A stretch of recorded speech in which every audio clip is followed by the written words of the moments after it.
Thank you for watching the World Community Magazine's Hour of Power Live on Facebook with your hosts Edward McQueen and April Garner.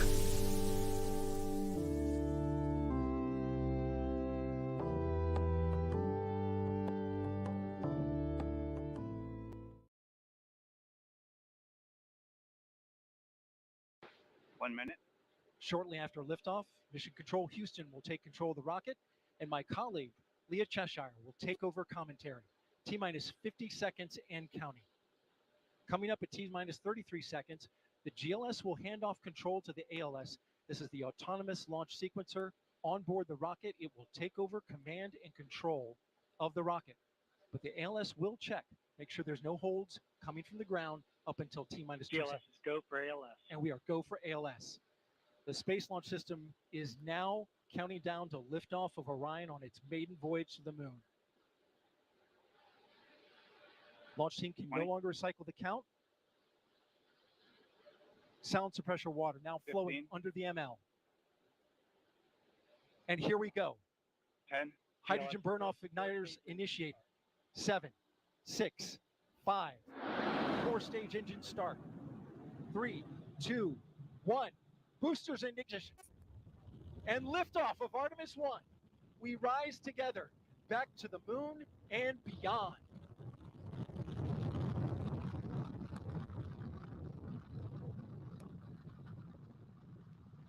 All 4 RS-25 engines on the core stage and 2 solid rocket boosters now propelling the vehicle at 128 miles per hour. Hearing good control on the roll from teams in Mission Control Houston. All good calls so far. Now 30 seconds into the flight of Artemis 1. First milestone will be for the vehicle to pass through max Q at about 1 minute and 9 seconds into launch. This is the greatest period of atmospheric force on the rocket.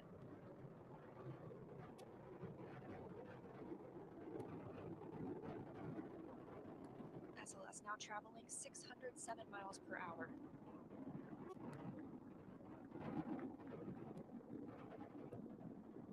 You're looking at 8.8 million pounds of maximum thrust. Quiet here in the loops in Mission Control. The 4 core stage engines are throttling down ahead of passing through max Q.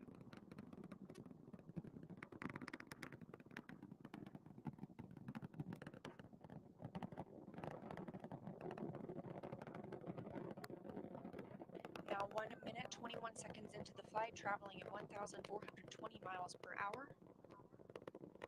The 4 core stage engines are back at maximum thrust. The next major milestone will be for the solid rocket boosters to cut off and jettison about 2 minutes and 11 seconds into the flight, so about 30 seconds from now. Again, quiet here in Mission Control Houston as teams continue monitoring the flight of Artemis 1. We're now 16 miles downrange from the launch pad at Kennedy Space Center, traveling over 2,800 miles per hour.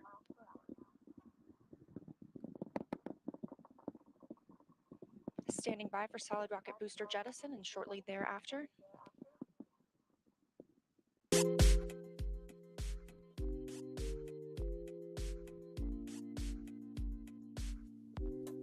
Confirmation that the solid rocket boosters have separated these 177-foot boosters. Now the core stage continues to power the flight of Orion, all 4 RS-25 engines firing, traveling over 3,400 miles per hour, 46 miles downrange.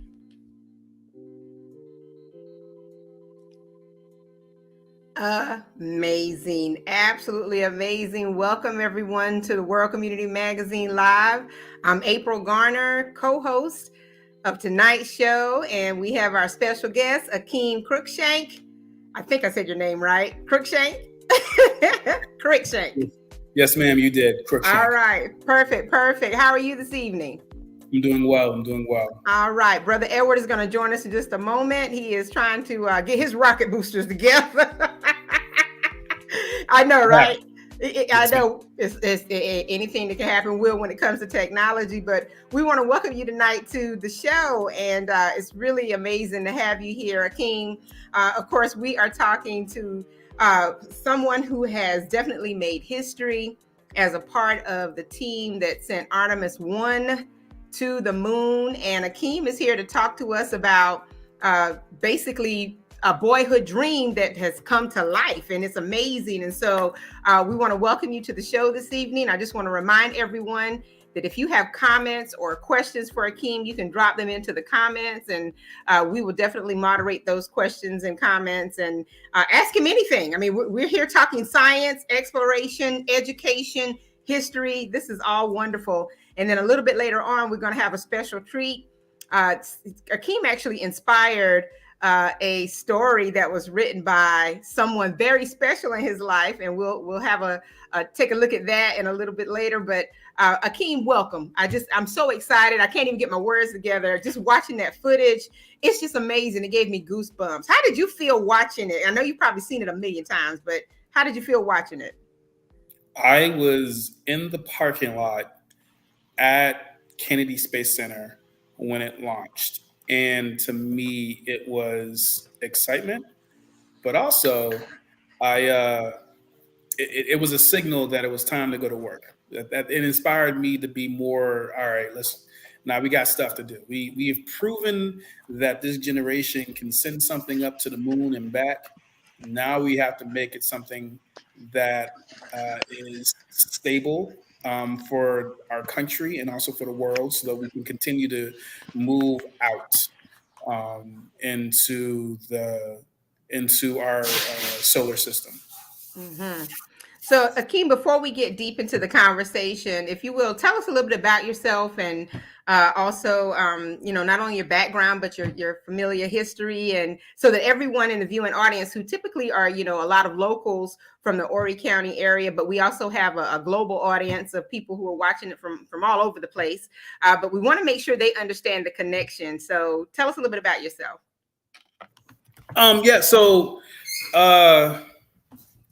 I apologize for the noise if you hear anything. That's okay. Don't worry about it. Yeah. Mm-hmm.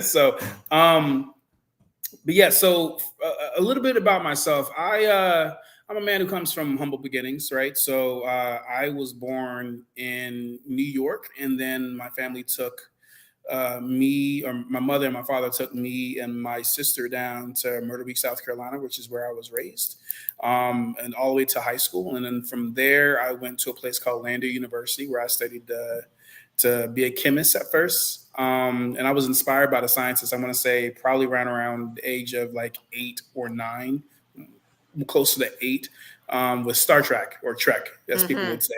Right? Mm-hmm. So, because I grew up watching Star Trek with my mother, and so she helped to inspire me with that. And then I had a lot of influencers along the way, from both high school all the way up until now, as I'm working on the program. So, but with that being said, I started my college career at Lander University, which is in a small place called Greenwood, South Carolina, which is a small town.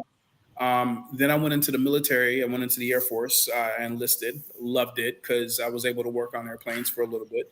And then I got out of the Air Force, went to grad school at Clemson University, where I got my material science and engineering degree.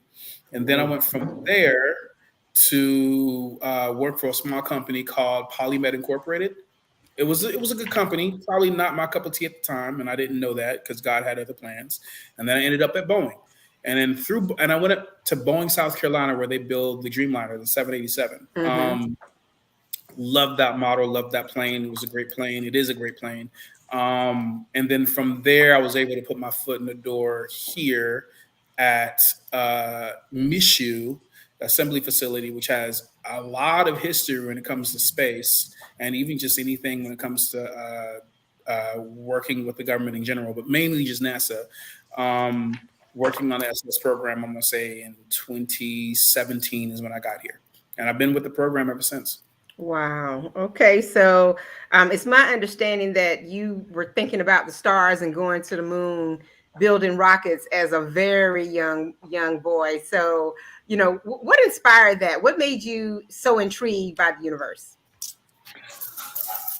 I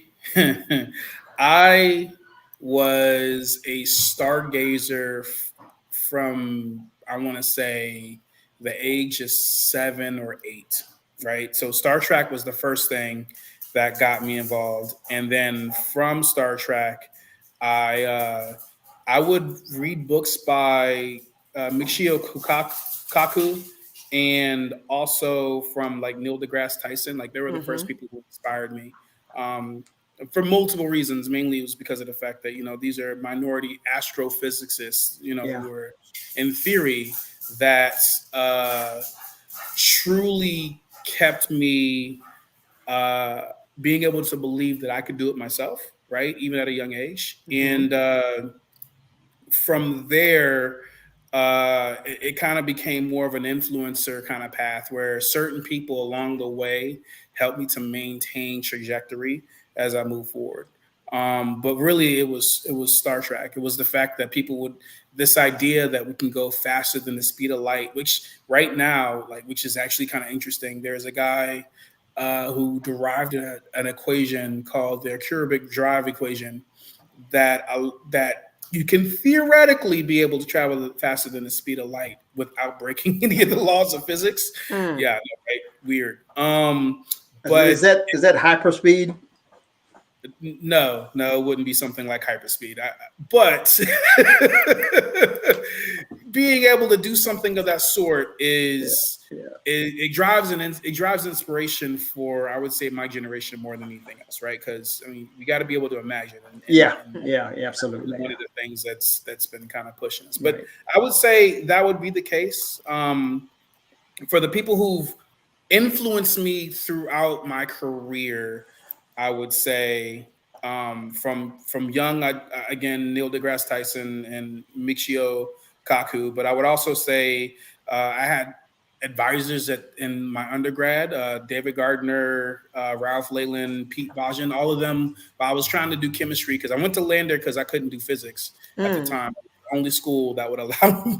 My grades were great, but they were not great enough to get into the school I wanted when I was younger. So I got the Lander, but that didn't mean that I didn't get to the school that I wanted later, which was Clemson. Right. And so my advisors there from Miriam Kennedy and the Lickfields, as in Mr. and Mrs. Lickfield, they were very inspirational along my path. And then also my family. My mother kept harping in me that I was going to do great things. And this is one of the greatest things or it is the greatest thing of my career and also life right now. The fact that I literally signed off on paperwork that would allow for this to happen. It's inspirational. And then my wife, to my sister, everybody in my family as well, has always been inspiring me to keep doing greater things.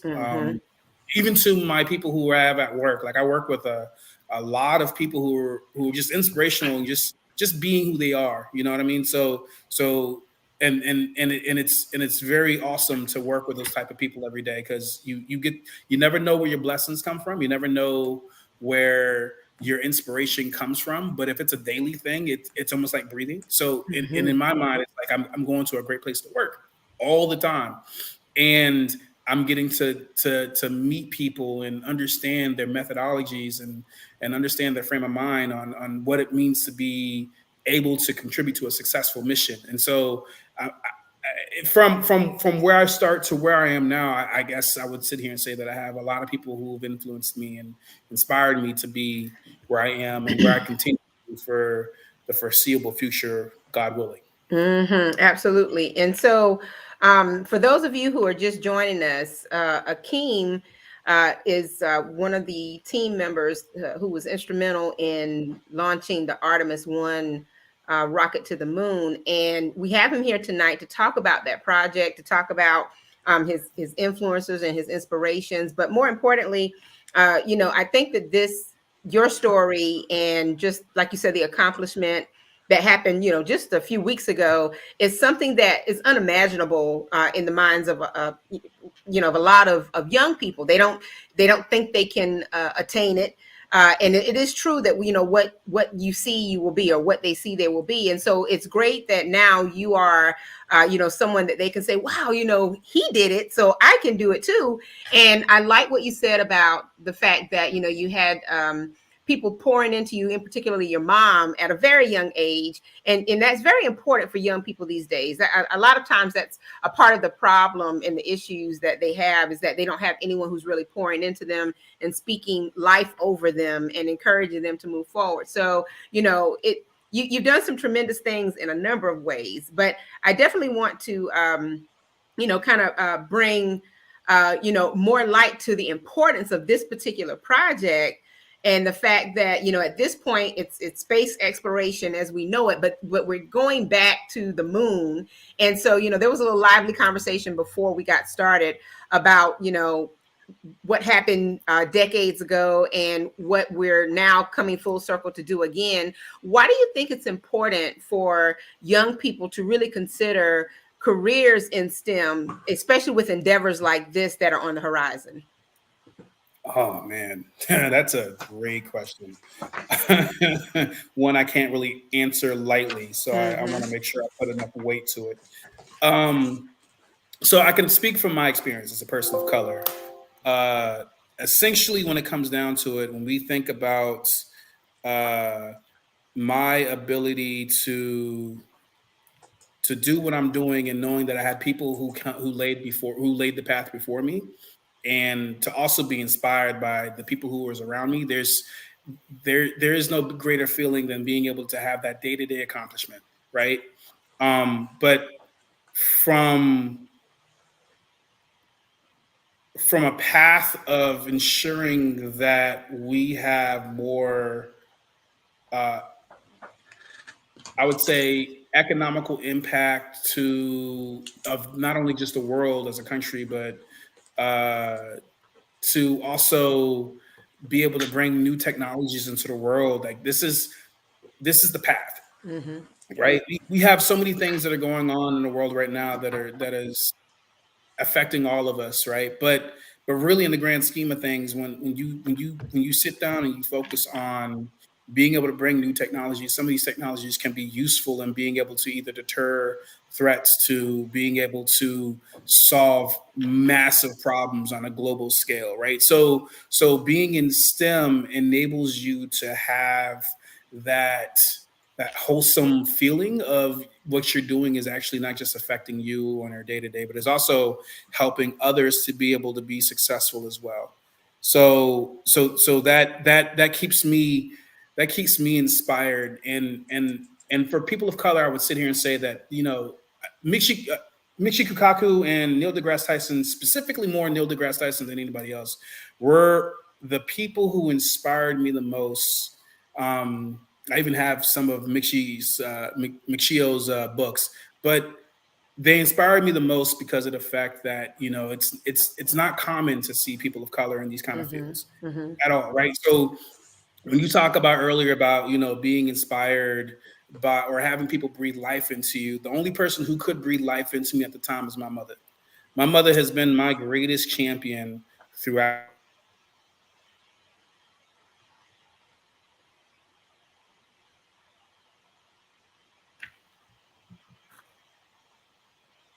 Are we having some technical difficulties? Okay.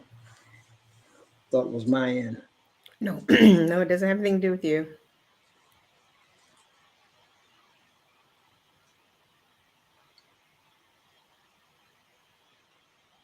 Well, while we are waiting for Akeem to get his signal back, Brother Edward, as you think about what Akeem has talked about so far, and seeing the footage of the rocket actually, leaving leaving the platform, going into outer space, as someone who was in the engineering field, in aviation, what are your thoughts about how far we've come and where we're going as of, in the future when it comes down to even, creating these types of opportunities that people don't really realize take years to actually pull together? I think technology. Let me start with technology, which is an offshoot of all of the things that were going on with NASA, because NASA seemed to be the bedrock of all these cell phones and GPS and all the kinds. Without NASA, I mean, all these different economies would not come into being. Okay, I think, but I like to just say one of the drawbacks, if I might say so, is that it's that our typical human, I would say human being or typical person, especially in this country, is not keeping up. Technology is moving really, really fast. And I think one day that's going to come back to hamper us because, you got to keep, in order for this economy to keep spurting and keep going, just about everybody's got to be in tune with the new technologies, regardless of how fast it is. We just got to keep up. Technology is moving fast on its own. It's not that human beings are generating it and trying to make further advancements. I mean, just like the day before yesterday, it was brought out that they have now a new way of what they call nuclear fission. I think is what it was.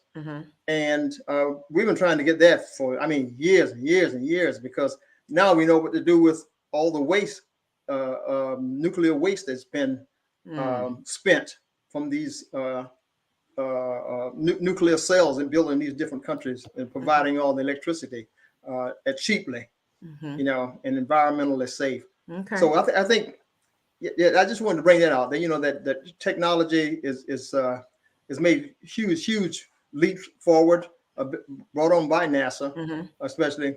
I'm just a little weary that it's going to leave a lot of people behind, and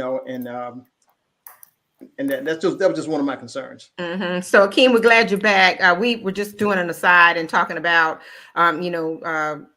where we're going pretty much for the future. And so I don't know if you still have your train of thought. It was really good, but, we were basically talking about why it's important for young people to consider the STEM careers and, where we're going in the future and why it's very necessary. Oh, yeah.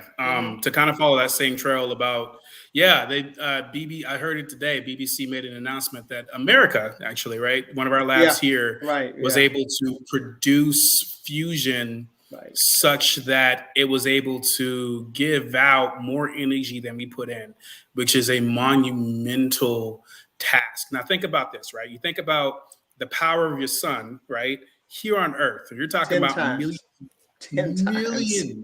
millions of degrees that we're able to control here, and it's here in the great old United States, right? So you're completely correct that if we don't push ourselves technologically, we're going to be left behind.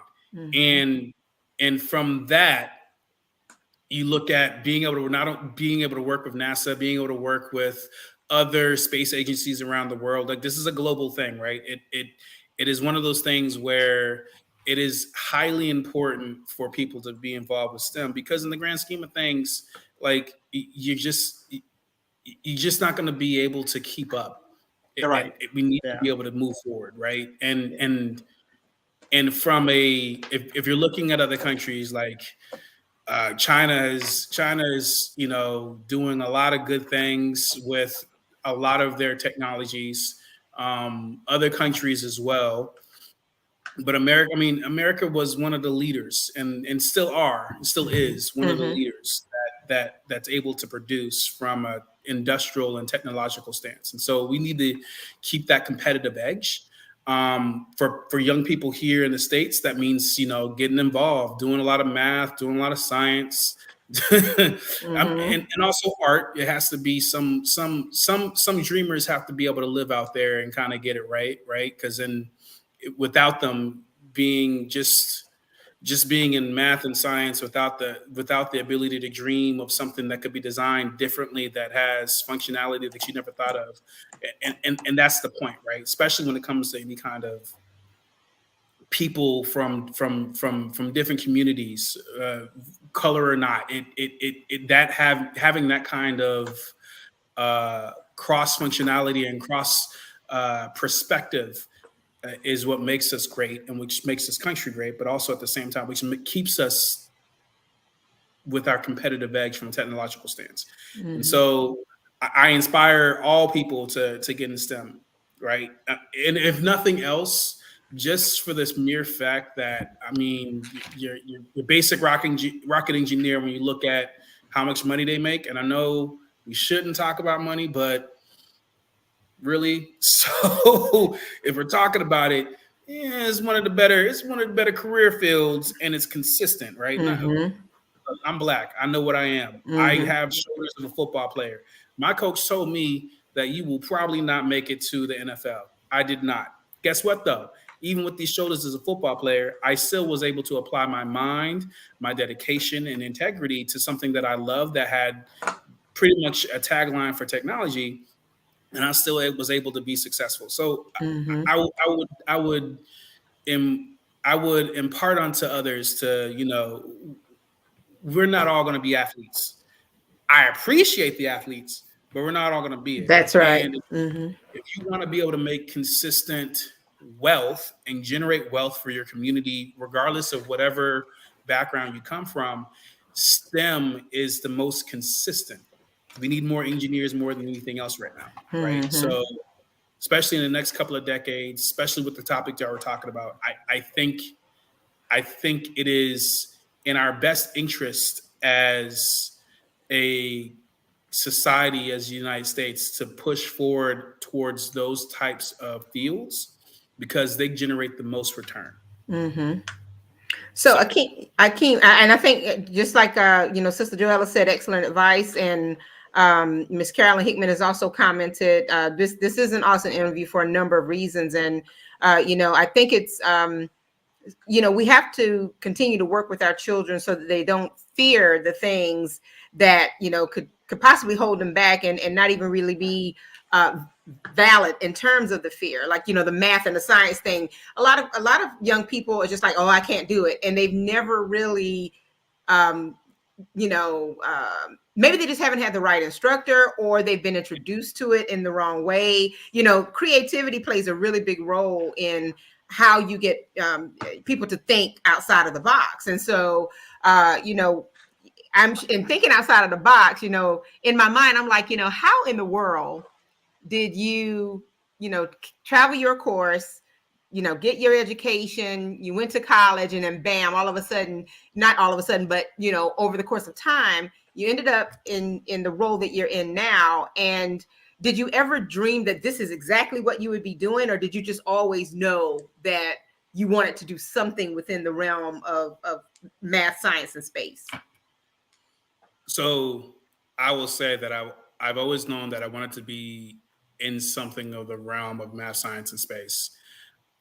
Again, I say that I want to, and I don't know if people heard, but in the beginning of the conversation, I talked about going to Lander. And the only reason why I went to Lander is because I couldn't be an astrophysicist, and they had a chemistry program. And I thought to myself, well, this is close enough. We can do something. Plus, also there's physics and chemistry, so it works out.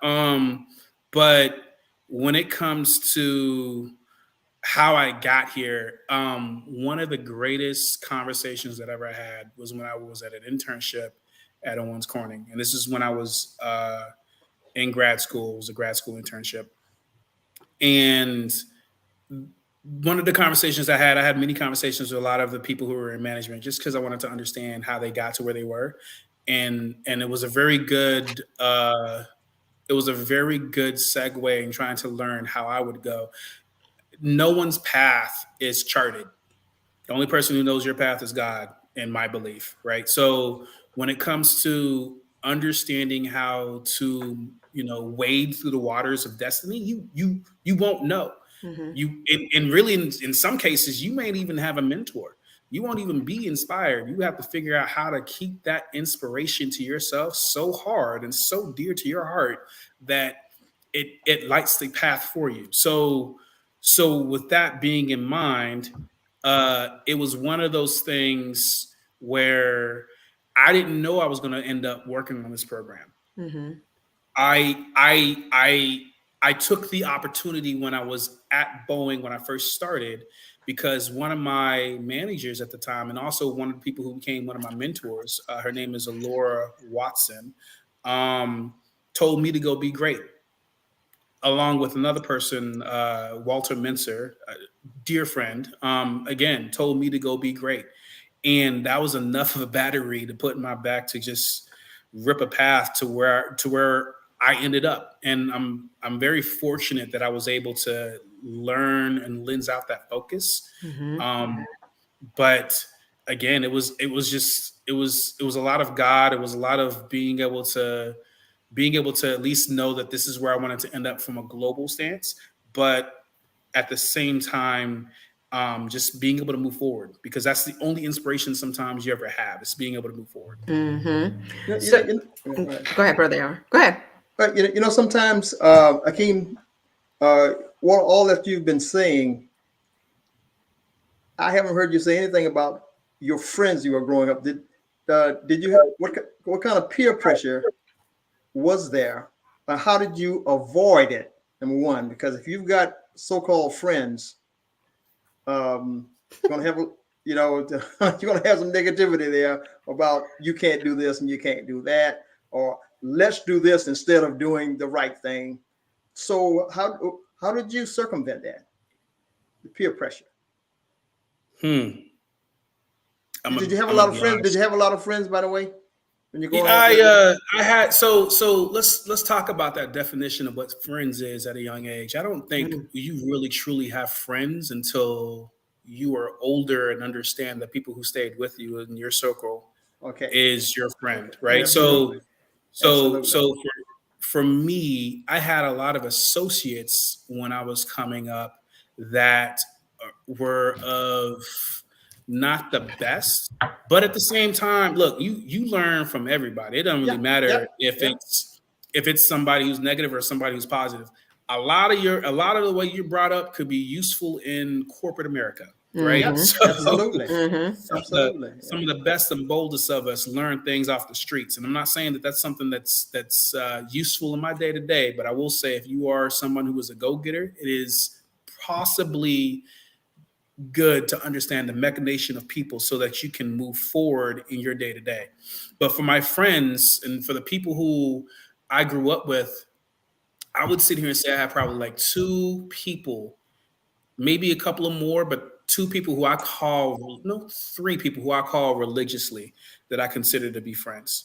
And they're not of the African American community. I hate to say that, but that's the truth, right? Because in the grand scheme of things,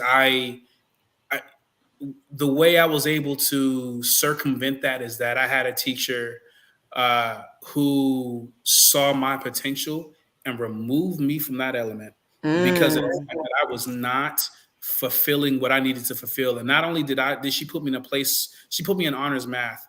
And that was a simple thing. I came back after one semester in high school, and she saw that I made a high grade on a test for like just trying to establish where you are coming after summer. I made 100 on the test because I was looking around like, this is something that I've been doing. I've been okay, it's easy. And she looked at me, she's like, you can't learn something here. You got to go. And one of it hits me now that it comes full circle. But sometimes you got to go to grow. And she moved me to make sure that I could grow. And from there, it was one of the things that simple in gesture, but powerful in impact that kept me on this path to be where I am. Right. And so but the problem, I guess, with that is that it separated me from my so-called friends or associates at the time, because it allowed me to be able to understand and also to utilize resources that were outside of who my common circle of friends were at the time. From there, my grades skyrocketed. From there, I was able to be able to understand a wavelength of thought that wasn't common amongst people that I would normally hang out with at the time, and I just kept at it. That was what it was. And not to say that, it was my community or it was a fraction of my community, because it's not the entire, right? That had this peer pressure that would be more or less akin to immaturity, right? Not knowing oneself, not knowing one's ability to be able to succeed. Because you got to think, Myrtle Beach, South Carolina is a tourist town. I don't have inspiration for science there. I think Amerex was the only place in town that was a chemical plant. And that was it. There was no after school programs for science. There was no anything. I was always interested in science from like, again, from the age of 8, but at the same time, like I didn't have that. That wasn't, I'm not saying allowed, but it was a very small opportunity for that to happen.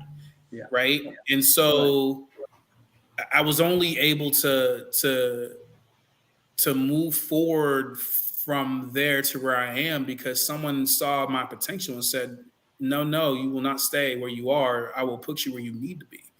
And that's how I got here. So, well, that's really mentorship. That's it, right. That's mentorship. Yeah. Yes. And Akeem, I wanna dig a little deeper, and I have kind of sort of gotten permission to do this, but I've learned that you weren't always seen as a scholar, and you weren't always seen as a scholar. And I'm gonna let you tell that story when you in your earlier years in school. What exactly? Yeah, you tell that story. Which story would you like to know, ma'am? I would like to know how you came from almost being labeled as a child with a learning disability to now being a rocket scientist. So this is so I want to be careful because I will talk about this as a tactic that is common in the South, but not as an edict that would happen all the time. And the only reason why I say it like that is because of the fact that I think that there needs to be some context around that. So at the age of 5, we moved from New York City down to Conway, South Carolina. Now, South Carolina, specifically Conway or Horry County schools in general, they are so certain segments of Horry County School provided really good education. But remember, it's South Carolina. So I think at the time we're like 49th in the entire country. So your education, it's like you found this really pretty rock amongst all the other better shiny rocks. But this one's pretty, but it's not the best, right? So from an educational stance, Horry County did well, but at the same time, it kind of really depended on your school system, right? And Conway was also not really renowned for generating the best of talents. Now, I will say my mother came through there at Whittemore Park High School at the time when she came through. I'm not going to talk about the time frame because I don't know if that's going to be disrespectful or not. But to put a long story short, I was labeled as remedial, which I think is funny because later on I went and actually worked for the Horry County School District as a substitute teacher. So all the lingo came back to me real quick. Wow. But that in terms is a meaning that I was not able to understand and comprehend at the same speeds of the kids that I was around generationally.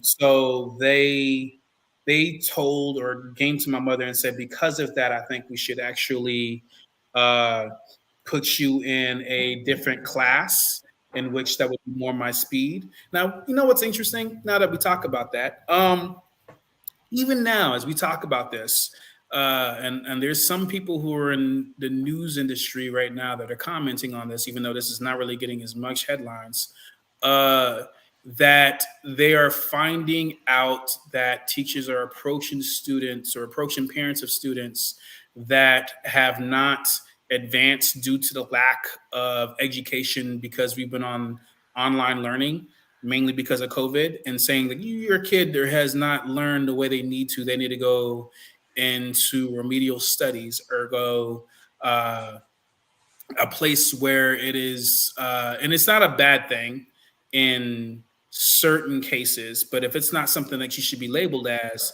it can be used through a nefarious tactic, right? So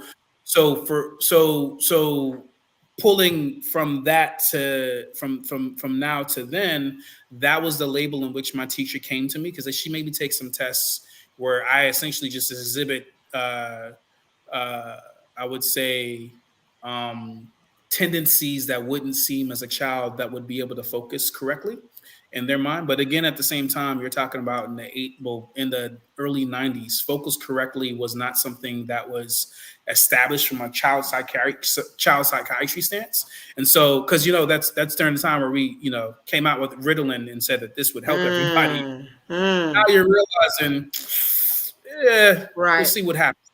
So, but to pull it back, that's how they labeled me when I was a child.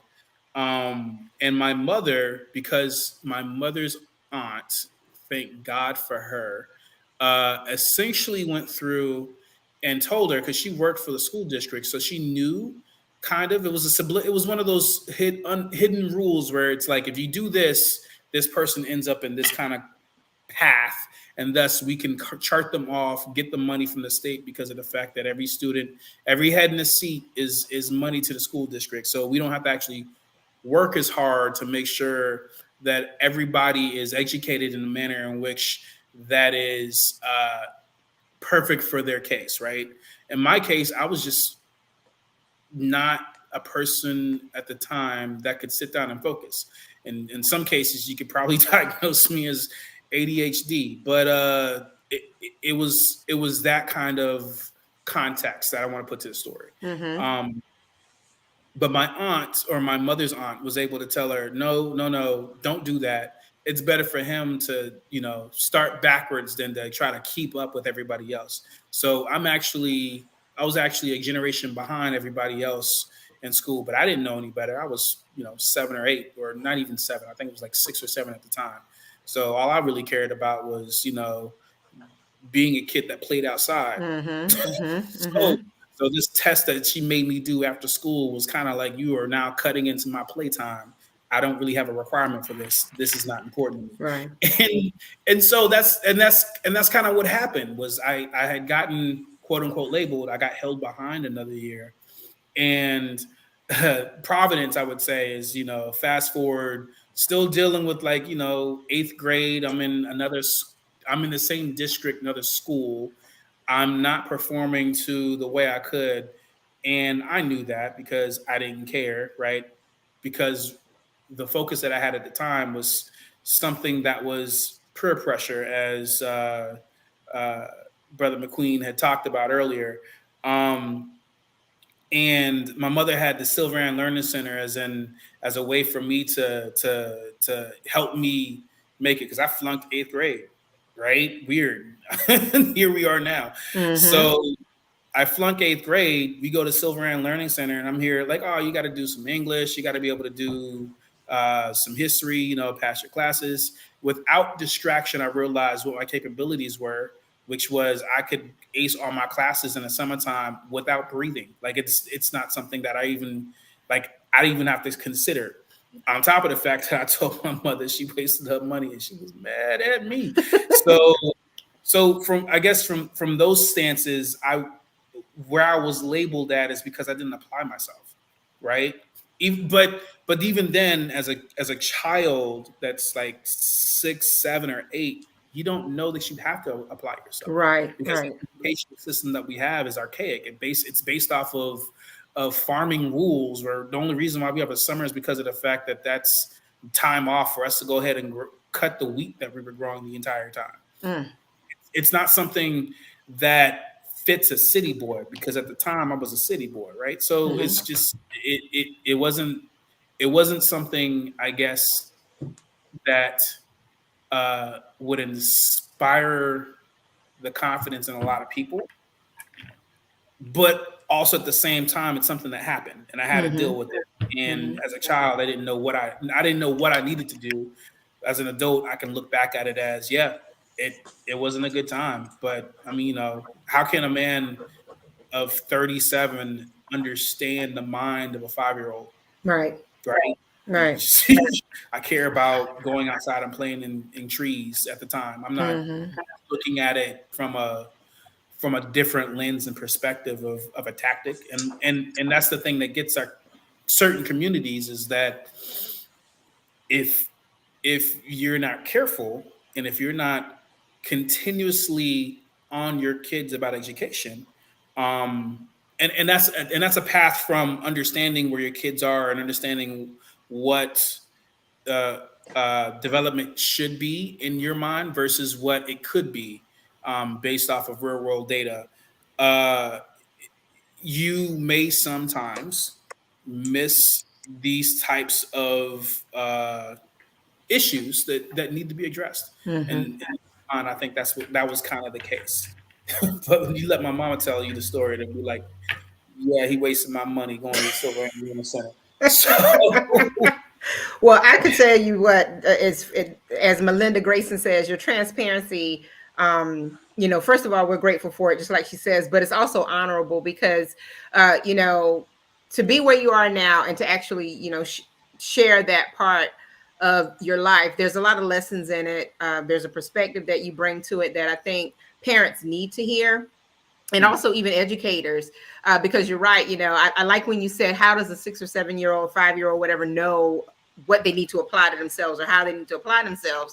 And so sometimes it takes a little patience. And at the same time, I think things kind of work themselves out. And what underpins everything is the aspect of nurturing and patience, and whether or not all of that comes into play to help a child thrive and move forward. And so, for you, luckily you had a strong support system, and you had people who believed in you outside of those institutional walls. And so, what you're sharing definitely, I'm sure, has kind of turned the light bulb on for some people, but also it's like, confirm some things. It's confirmation for some folks who may be thinking, yeah, what is going on with my child's in terms of their learning style or their behavior or whatever. And so I just wanted to dig into that a little bit because, it is such a monumental thing that you are now doing. And to know that, first of all, you're rooted in Conway. Your mom is, connected to Whittemore. So you are a Whittemore legacy, Whittemore descendant.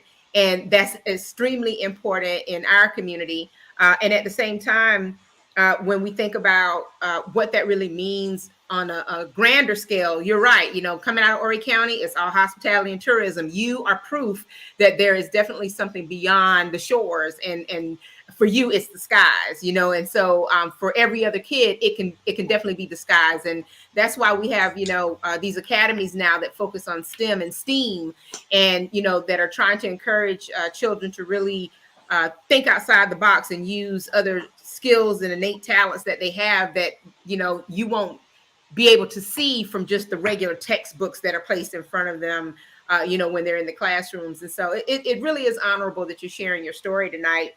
And I know that there's a number of people who have joined midstream, and they know that you're here talking about what you do and the work that you did on Artemis 1, but I don't know that we really understand what your true primary role was in helping to get that rocket off of the launching pad. So if you can explain that for just a moment. After that, we're going to bring on our other special guest who's going to join you on the screen. So for those of you who are just coming into this, we have Akeem Cruickshank, and he is on the team that actually sent Artemis 1 to the moon. And he's going to tell us a little bit about what his primary responsibility was in doing all of that. So, Akeem? Yeah. So my primary responsibilities at the time for Artemis 1 to now, I am something of a product review engineer, which is essentially a liaison engineer for layman's speak, where anytime there's a non-conformance, and a non-conformance essentially there's a defect during the manufacturing process or during the operations of the rocket. And I'm a team of many, really, but when it comes down to it, I am in charge of understanding, diagnosing, and trying to understand what the initial fix or the long-term fix will be for that defect in order for us to be able to get back to into the flow of our manufacturing system. So common things that would happen is, say, we there was a bolt that was broken, or there was a joint. And when I say joint, I mean like many layers of metal pinned together by some kind of fastener, that the hole that we drilled through it was bad, or even down to welding. Anytime we had like a bad weld, which is more my speed now, but even in more complex systems, like, hey, we have an issue with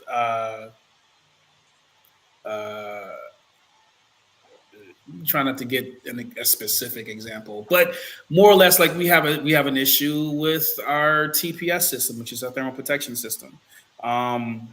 Because they use, I don't know if you know this, and I guess this is more educational. So when you look at the rocket, when you were actually showing that video feed of the rocket, the orange center thing, the thing that was in the middle, the orange portion of it, minus the cone that started to kind of to reduce in conical features, I was in charge. And not really in charge, but me with a team of people were also in charge of that. So Boeing's responsible for what is called the core stage, right? Well, the SLS system, which is Space Launch System. And so Boeing created, designed, tested, proved all of that. And I was one of the engineers that helped to maintain functionality through any kind of defect, rather it be software or hardware. And when I say software, I mean as in like literally if we had any kind of software issues that needed to be fixed, I was one of the engineers that would help diagnose and look at that problem and figure out how we can to either mitigate or have to fix it in a way where it would not become a problem for launch, right? So with that being said, that was kind of like my sphere of influence. I was a team of, I would say about transient, probably around 17, 20 people, all throughout the multiple phases. I was at the prior to the launch, and I would say back in 2020 timeframe, or 2020, 2019 timeframe, we had the green run, which was our specific test for the core stage to prove out the concept that we built it right. It definitely works the way it's supposed to. Here are the sensors that tells us that the data off of this makes sense. And so that was in Stennis Space Center, which is in Mississippi, not that far, probably like a 30-minute drive from where I work. Where we shipped it up to Mississippi and tested it there. So I was out there as well from a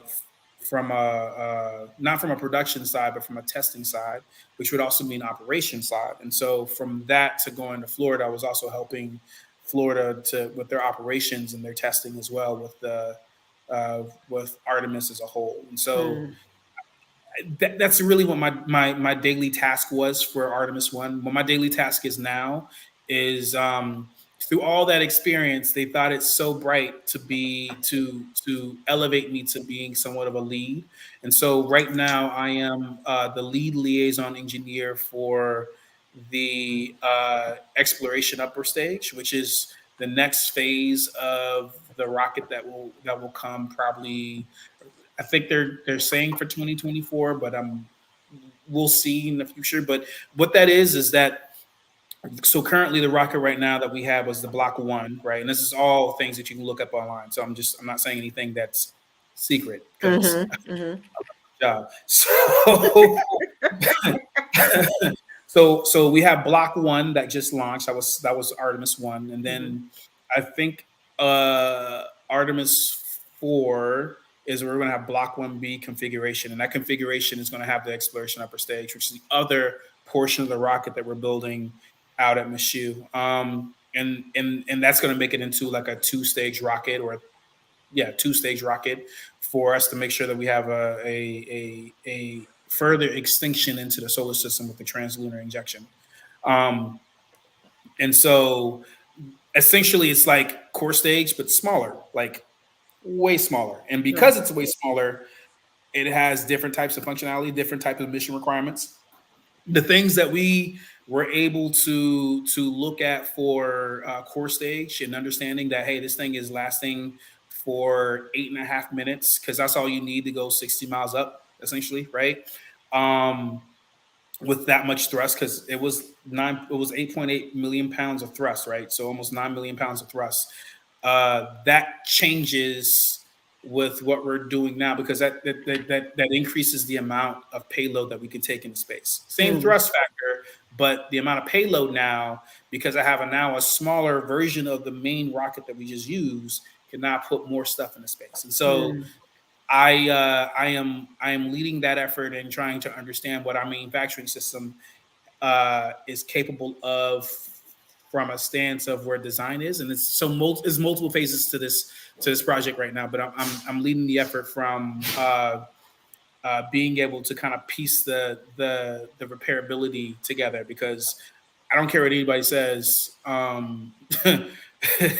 Anytime, even when you look at cars, like anytime you have any type of manufacturing line, there will always be a defect, and you got to be able to figure out how to fix it. And so that, to me, I'm gainfully employed.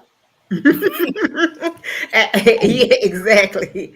That's exactly right. And so, Akeem, will these eventually become manned missions? Yeah. The next one, Artemis 2, is going to be manned. Wow. When is that coming? When is that coming?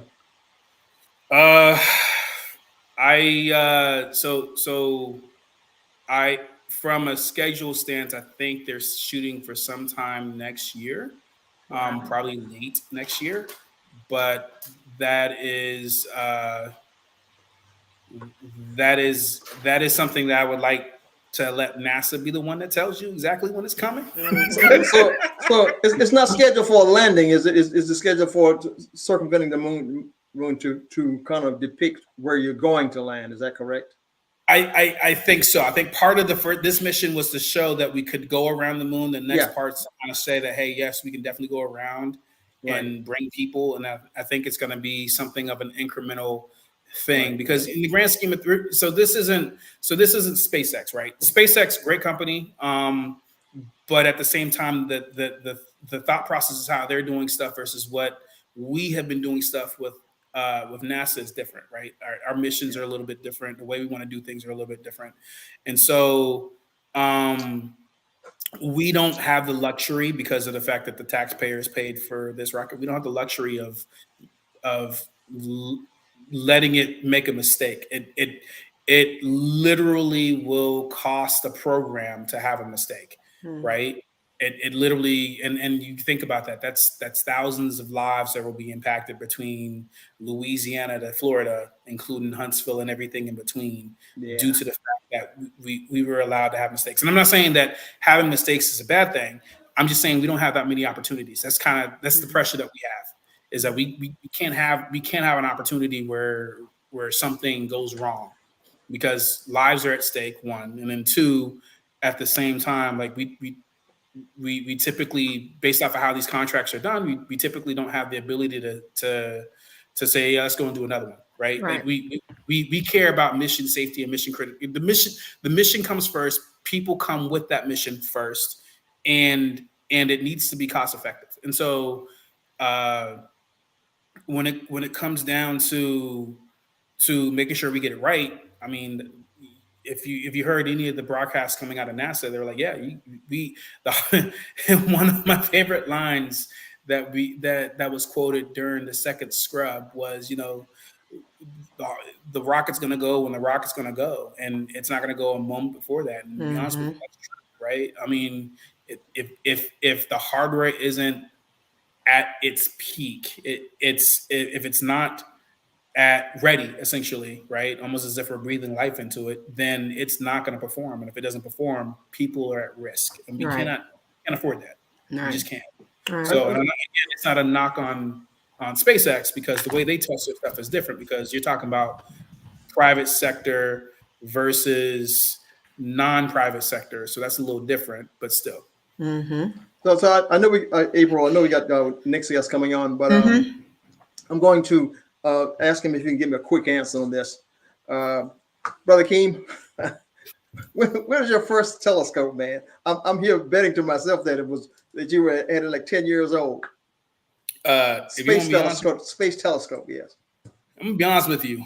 I don't think, I'm not saying that we was poor, because we weren't poor, but I don't think we thought well enough alone for me to get a telescope when I was a child. You may want to ask my mother when she comes on, because that's a question for her. But for me, I was able to look at things with I think we had a paper for like Discovery, and I was able to look at stuff coming from the Hubble telescope. So that was my telescope, was when we had a subscription to the Discovery. All right. Well, that's a great segue. I'm getting ready to bring on Becky DeWitt. Oh my God. Hey, Becky, how are you? Good evening. How are you? All right. You, I'm sure, are one proud mom sitting here listening to your son. Yes, I am. And so now, do I have to buy a telescope for Christmas? Is that what we're saying? No. Be careful. That'll put you in debt. I know. It'll really put you in debt. I'll get a small one. How about that? They're worse. Worse. That's worse. Yes. The smaller they are, the more technology advancement they have in there to make it look far away. So we're not talking on that level. All right. Well, Becky, welcome. Of course, we could not bring Akeem on without bringing on the woman, the legend, the person who's responsible for making this happen. And we thank you so much for sharing him with us. And also, Akeem is the inspiration for a children's story that you authored and just recently released the book. Was it maybe a few months ago, 6 months or so? Which one? Naveed. No, I released Naveed, I think it was last year. Wow. Okay. All right. It was last year. Mm-hmm. Yes. So, of course, we have Becky DeWitt with us. She's an author. She is, she's a everything that I could think of. She's spiritual. She is motivating, and definitely someone who believes in the power of inspiring children. Children's book author, and just has done some incredible things in the past few years. And so, I knew about your book before I knew anything about really Akeem, and purchased the book, read the book, loved the book. And then you were like, yeah, this is about my son. And I'm like, what? And so, when I found out about Artemis and the fact that launch was happening, I said, oh my goodness, this is incredible. And we definitely got to bring you on. So as you were listening to Akeem, what were some things that ran through your mind as you were kind of reflecting on those early years and what's happened in the past few months? Well, I would say in the early years, I remember when Akeem was reading all these space books, magazines. I don't know why I bought them. I don't know why I subscribed, but if he wanted them, we did it. And Akeem used to talk to me about the string theory of the universe. I never forgot that. I didn't know what he was talking about. He would always be talking things of that nature. That right there was enough to just make me think about him. Even though, he had some challenges growing up in school and everything. I was like right behind him. And especially when he talked about that Sylvan, wasted my money. But nevertheless, but God. And the thing about it is, he had some destiny points. Okay. When he got to high school, like he said, somebody recognized the gift that was in him and said, you have to go. If we have more people that would recognize and see the gift that is in a child, as a mother, as a parent, you have to stand, not to say go against the system, but you got to stand and seek out the truth. Because had I not listened, had I not stood, he would not be where he is today. So, the miracle of the whole story is that somebody saw one thing and somebody else saw another thing. So we praise God for the other thing, because if I had listened to the person that's seeing, okay, he's supposed to be remedial, he's supposed to be special ed. Okay, he flunked 8th grade. He wasn't interested in science. He was, social studies and English. He was interested in math and science, basically. And the next thing is imagination. I thought about that because he was imagining. He always knew. He always used to say, "I'm gonna work at NASA. I'm gonna do this." I was like, okay, maybe I got him watching too much Star Trek because I like Star Trek. I like Star Trek. I love Star Trek too. I like The Next Generation. I've watched all the Star Treks, and so all of them, even the new ones, Captain Picard. But so the thing about it is, as a mother, we're in the house and the kids are watching Star Trek with me because they got to watch what I watch. Well, Becky, do you have a copy of your book so that everyone can see? Of course you do. I do. Of course you do. Amazing. And yes, absolutely. And so, Akeem, when you think about the fact that your mom wrote a book about basically your story, and so all of this stuff, these grand things are happening around you. What does it make you think about in terms of leaving something that's a legacy for the future? And, what message would you have for people as they're trying to navigate their lives? And I know you kind of said it earlier. And I think you said something that was really important. A lot of times we don't really know what our paths are going to be. And we evolve and we become things so many different times. It's like, what really is my purpose? And so, you're walking in your purpose. It sounds like it was always there. It was just a matter of it blossoming at some point. And so now that you see it kind of coming full circle, what would be your message to people as far as your legacy? That's a difficult question, in all honesty, because on one hand, my legacy is not done, right? I'm still old enough to know that I can do even more than what I am. But I can only say that I have a direction in which I want to go.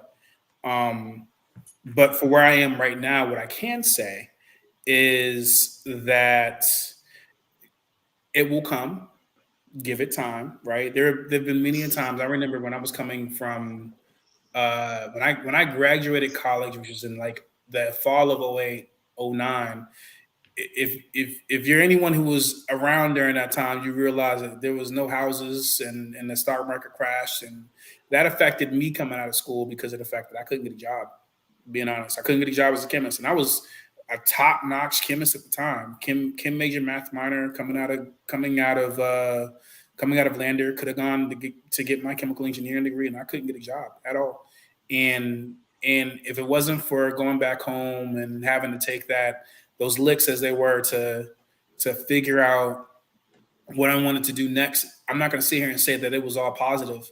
A lot of it was trying to make sure that I still had the same mind frame. But I will say that as long as you stay the course of wanting to do something more and keep praying about it and you keep moving on, you'll achieve it. Like, it won't be a problem for you. The only problem that you'll have, if you were to have one, is understanding how to be calm amongst the storm. I think that was me more than anything else, right? Because when I talk about that, I could not be calm because I wanted things right then and there and didn't understand that was entitlement that God had to work on me on. And then I go into the military and then realize that, that was definitely entitlement. And then they broke me down and restructured me in a way that allowed me to realign my focus with what is important and what I want to do, as well as align me towards God more than anything else. And so that would be the way I would say that, is that I'm not done yet. So I can't tell you what my legacy is. But what I can tell you is, as you move on, patience and understanding that things will come when they come, and being calm amongst the storm is going to be your test. I think that's the best advice. That's some good stuff. That's good words. Yes, it Absolutely. is. So, Becky, how can we get a copy of the book? Tell people how they can get the book. Amazon. Just go on Amazon and just type in Becky DeWitt. And you know what? I did a new thing with the book. I took it down because I had to do a video and send it to North Carolina to you. So I took that video The whole book is just put into a small portion, made a little video for the kids to understand where I read it. And I took that and turned it into a QR code. So now the book has not only the words, but has a little video in the back. That is awesome. That's innovation. That's creativity. Yeah, really. Yeah. Oh, yeah, I always got something going on. You know that, right? I know. So, Akeem, you got it honest, huh? You got it real honest. Yeah. Yes. Yeah. My mom was always a hustler, so I had to figure it out for myself as well. Awesome. Well, Brother Edward, we've had a wonderful time tonight with Akeem and Becky, of course. Thank you so much for setting this up and allowing us to spend some time with you and your son tonight. I am so proud of you, as if you were my cousin. I really am. And, I can't wait to see what other Artemis rockets are going to go into outer space, and I'll always think of you, and I'm sure all of the audience that's watching tonight will always think of you. And Akeem had something to do with that, and that's got to be very, very special in your mind, knowing that you're doing something so grand that people are going to always have it top of mind, and that's a wonderful thing. So, Brother Edward, I know you have some words. I really do. I really admire my brother Akeem.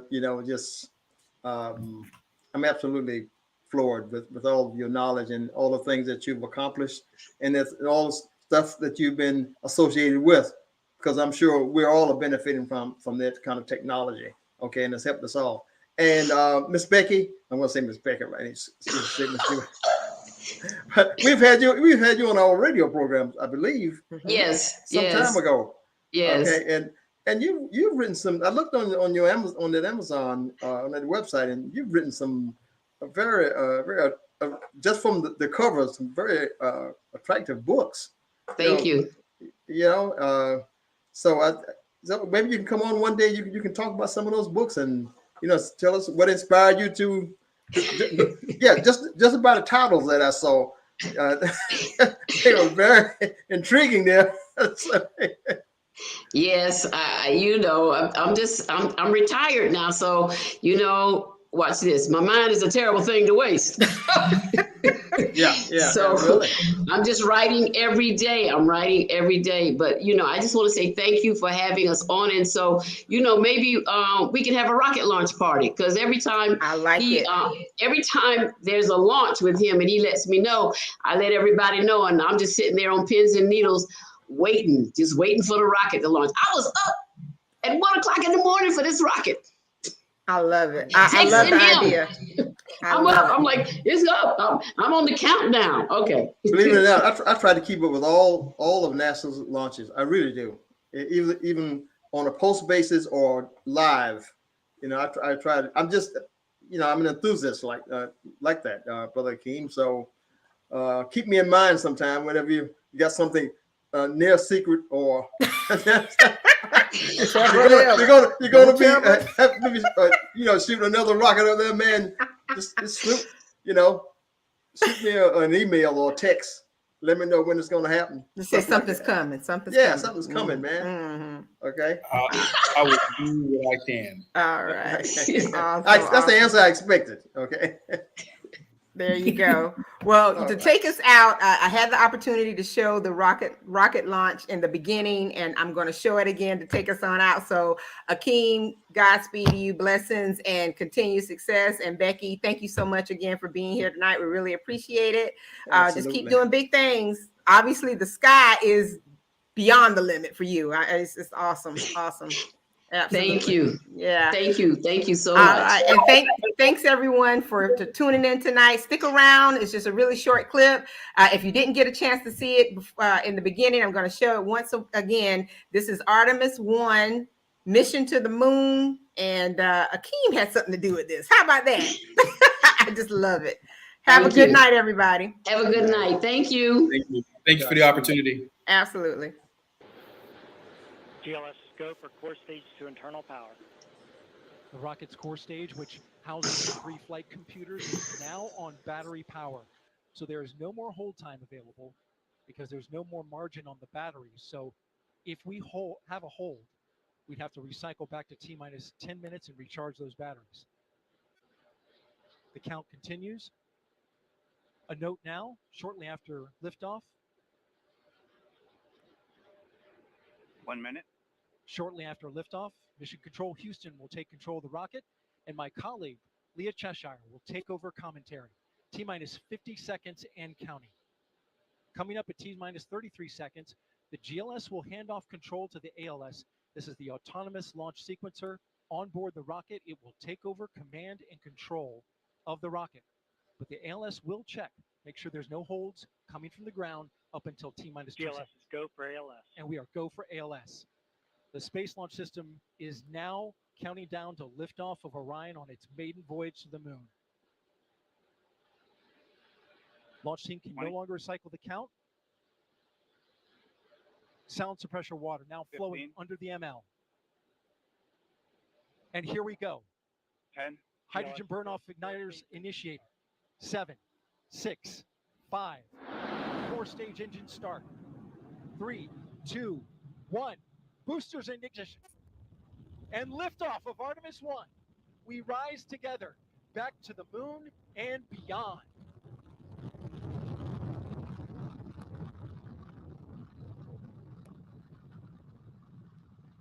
All 4 RS-25 engines on the core stage and 2 solid rocket boosters now propelling the vehicle at 128 miles per hour. Hearing good control on the roll from teams in Mission Control Houston. All good calls so far. Now 30 seconds into the flight of Artemis 1. First milestone will be for the vehicle to pass through max Q at about 1 minute and 9 seconds into launch. This is the greatest period of atmospheric force on the rocket.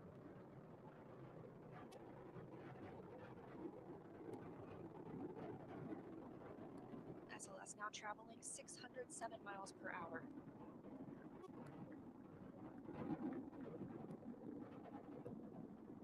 You're looking at 8.8 million pounds of maximum thrust. Quiet here in the loops in Mission Control. The 4 core stage engines are throttling down ahead of passing through max Q.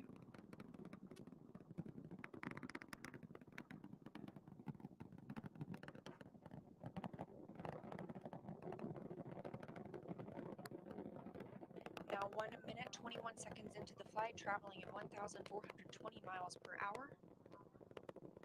The 4 core stage engines are back at maximum thrust. The next major milestone will be for the solid rocket boosters to cut off and jettison about 2 minutes and 11 seconds into the flight, so about 30 seconds from now. Again, quiet here in Mission Control Houston as teams continue monitoring the flight of Artemis 1.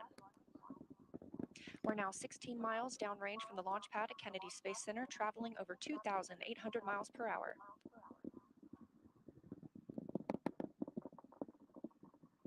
Standing by for solid rocket booster jettison and shortly thereafter.